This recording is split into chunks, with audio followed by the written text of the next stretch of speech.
Здравейте, аз съм Добрина, това е първият епизод на MMJ TV за новата година. Намираме се в Бета Хаус, където току-що приключи събитието, организирано от Liberty 420 под наслов "Как да се защитим от полицейски произвол". Заедно с нас са един от водещите лектори на събитието, адвокат Калин Ангелов. Здравейте, адвокат Ангелов. Здравейте.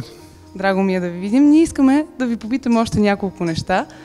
А именно, тук стана въпрос за делото на Марин Калчев. Има ли други такива случаи на пациенти, които попадат под ударите на закона? След този голям медиен успех на самото дело, доста хора почнаха да твърдат такива неща за себе си, че ползват трева за медицинска употреба. В някои от случаите това наистина е точно така, така че смятам, че поправихме един доста добър път. Чудесно, имаме още на къде да вървим. Другото нещо, което искам да ви попитаме, има наредба от Министерство на здравеопазването, според която хората, които искат и имат желание да се лекуват, имат това право. Има ли такава законова процедура и по какъв начин хората могат да си потърсят правата? Не съм запознат с тази наредба, но ако съществува, е добре да се ползва, разбира се. Но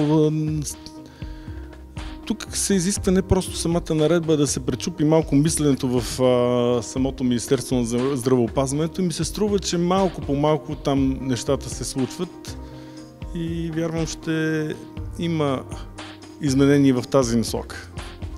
Много ви благодаря за отделеното време, а подробен репортаж за събитието ще видите след малко. Член 107. Това е последният текст на правомощията на полицията по закона. 107. При изпълнение на своите правомощия, полицейските органи са длъжни да не унижават честта и достоинството на гражданите и да зачитат техните права и законни интереси. Може да кажете в този момент, вие нямате нищо в себе си, нямате нищо против да прекарате известно време да се забавлявате с полицията, тъй да и знаете, че просто нищо няма ви се случи. Да кажете, че не желаете да ви преджобват на улицата, тъй като това накърнява вашето лично достоинство.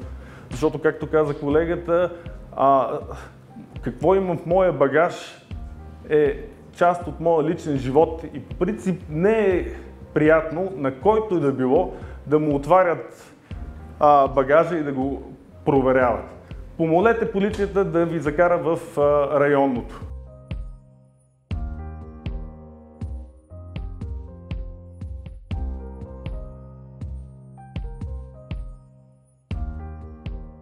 Никоя вътрешна разпоредба не може да има по-голяма юридическа сила от Конституцията и от Конвенцията за правата на човека. Така че не могат да се позволят на никаква вътрешна разпоредба, още повече, ако тя е секретна.